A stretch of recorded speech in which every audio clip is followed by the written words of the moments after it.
Hi, my name is Williams, and we're going to be going over Chapter 8, Focus and Delivery.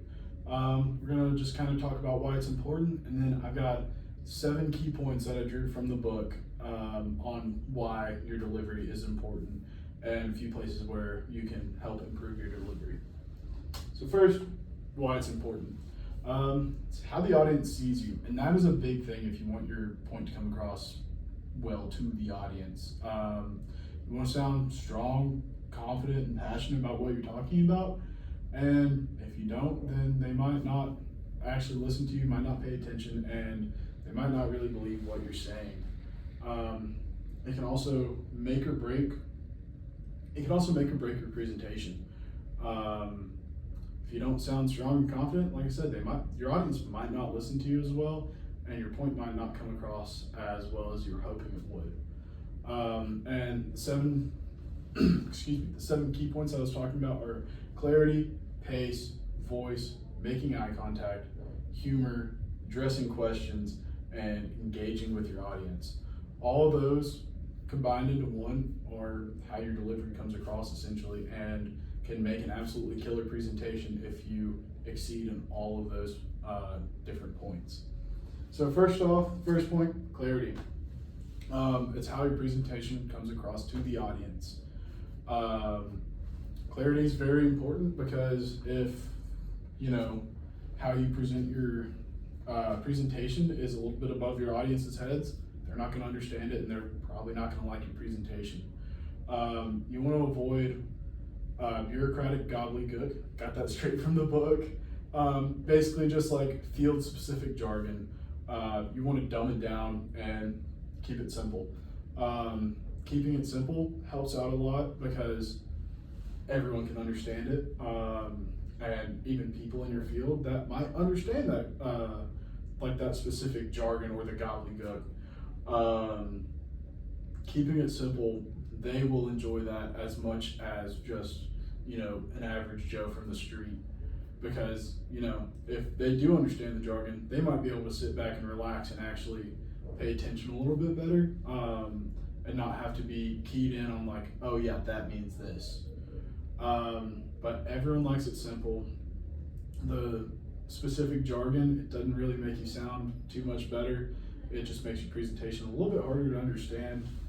You just basically, you want to talk like you're having a conversation with someone. Like maybe someone pulled you off the street and they were like, hey, tell me about this. I know nothing about it. That's basically how you should talk. Next, pace. How fast you talk, and can be very important depending on if you have a time limit or not as well. And I feel like lots of people think that the faster you talk is bad, but it's not necessarily bad. In the book, he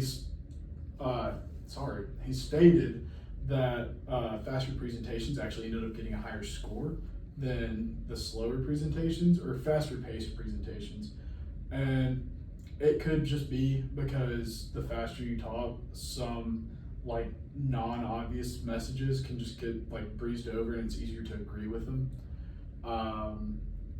Or maybe the people feel like they got a good bit of information in a shorter time.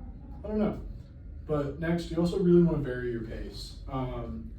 If you do have a faster presentation, you have one specific point you really want to come across. You want to vary your pace. Slow down when you talk about that point so the audience knows like, whoa, this is important. Varying pace is also good because that way you don't sound monotonous, and people don't get bored. And that is very important when it comes to having a presentation, especially if it's something that you're passionate about. You don't want the audience to get bored. You want them to listen to you and listen to what you're talking about. Next, you also really want to stay within your time limit. It can be seen as rude if you do go over your time limit and you just keep on talking and talking. You basically want, if you do hit your time limit, you basically want to let your audience decide if you stay up there. Because if you're having a great presentation, they want to keep hearing you talk. Then if you're like, oh shoot, sorry, I'm at my time limit. This was a good talk, everyone. If they're like, no, we want you to stay, that's great. It won't be seen as rude if you keep talking, and it's how you know that you're giving a really good presentation if the audience wants you to stay out there and listen to you speak. Next, we have voice. You want to sound strong and confident. That goes back to clarity and why your delivery is important, because if you don't sound strong and confident, then people might not think that you know what you're talking about. And shoot, you might not know what you're talking about, but you want to sound strong and confident talking about it, so the people will believe that you do know what you're talking about. You also want to use a mic for clarity, because I mean, I could be talking to 25 people or like 100 people. I would much rather have a mic in both situations so everyone can hear me. I could probably project to where everyone could hear me in both situations, but you just want to make sure that everyone can actually hear you well and clear. That also just goes back to clarity. You just want everyone to understand you, and you want your voice to be clear. You want to be authentic, and that is very important as well. And that can stem from being confident and strong in what you're talking about. You just want to be yourself. You want to be authentic. That kind of goes back to, like he stated in the book, in the early 20th century, lots of like singing and even presentations took a lot of inspiration from the theater. So people kind of think that they have to like be trained, maybe like singers or actresses, stuff like that, to be a good presenter. But you don't really need to be. Maybe if it's like your full-time job, it might be a little bit important to like maybe do some training and take some training and lessons and stuff. But you don't really need to be trained to be a good presenter. You have to be authentic. You have to be yourself. There's no better person to be than yourself, especially if you are confident and passionate about what you're talking about. You can probably talk about that for hours and sound good talking about it. Next, you want to engage with your audience.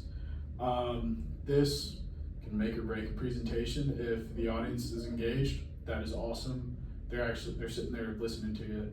But it does require caring, and that can be a little bit difficult sometimes, but like I said, if you're passionate about what you're talking about, it won't be hard to care. You also want to watch for feedback, and it can actually subconsciously change on your, like maybe your pace, your pitch, just how you're talking, maybe your confidence as well if you're not getting good feedback.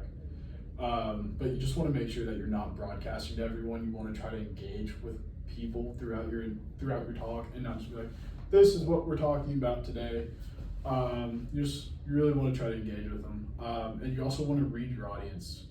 This can be reading facial expressions. Maybe someone's over there yawning, they're over there texting. Reading your audience that way can require empathy and compassion, which both of those can be learned, and can also help you hone in on maybe where you need to try a little bit harder, maybe lighten the mood a little bit, maybe speak a little bit quicker. I don't know. You also want to ask questions like, hey, do we need a break? Is my point coming across? That's what I was trying to get out. I stumbled over my words there for a second. You just want to make sure to ask questions, and that'll be an easier way to engage with your audience. Next, you want to make eye contact. That is another key way to actually really engage with everybody. Make them feel like you're actually talking to them.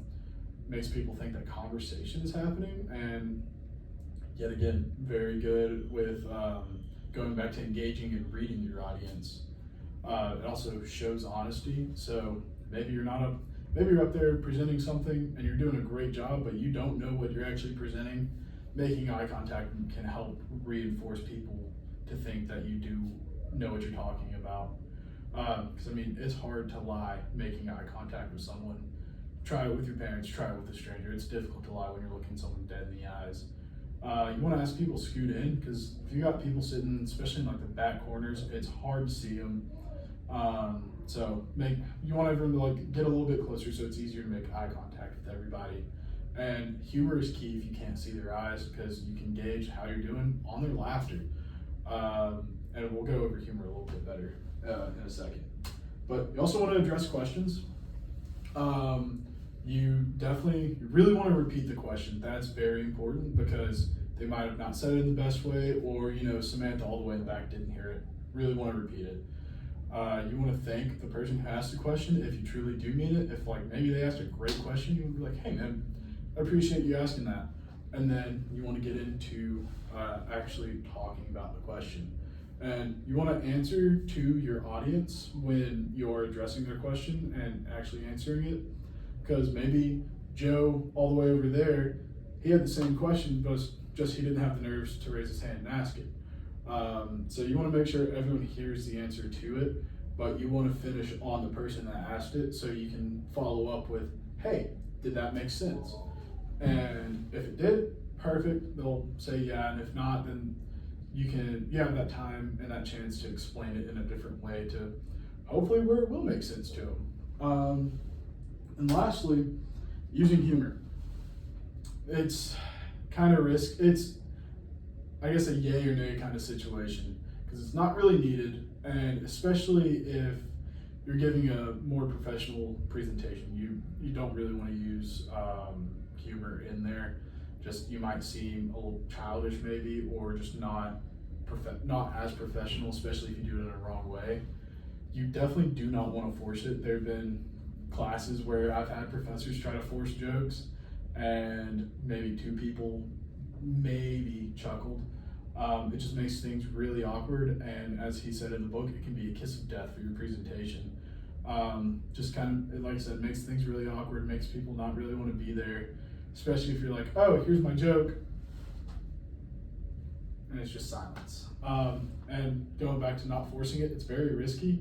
It might work, it might not work, but it's also not needed, so if you can avoid it, that could be nice. But if you're improvising, humor is key, just because you might mess up, end up laughing at yourself, and you just got to keep rolling with it, and using humor can help out with that a lot.